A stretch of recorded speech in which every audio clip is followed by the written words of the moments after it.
Благодарам, председателе. Почитувани колеги, почитувана македонска јавност. Побарав процедурално обраќање, бидејќи сакав накратко да се опратам до сите пратеници, но и до целата македонска јавност. Нема да дозволиме политички профитери од опозицијата да ја злоупотребуваат, вулгаризираат и да ја пренесат на улица трагедијата во Кочани и да си поигруваат со тажната судбина на овие луѓе. Единствено решение на ова е институционално и брзо решавање на овој случај.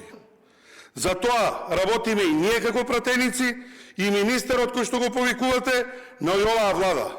Затоа се залагаме. Се останатото е политичко некрофилство.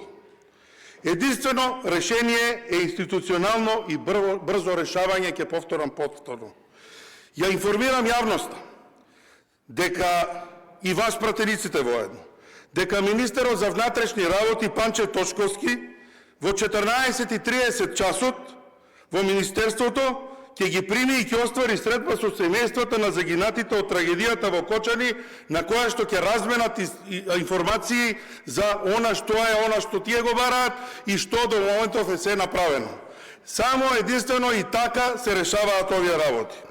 Од овие причини барам 1 час пауза, а потоа ќе продолжиме со работа по интерпелацијата, за која што очигледно на никој не ви е гајле, бидејќи тој што ја поднесе прв замина и не е присутен на оваа пленарна седница, како и најголем дел од опозицијата. Почитувам, председателе, барам 1 час пауза. 1 час пауза, продолжуваме со работа во 15:30.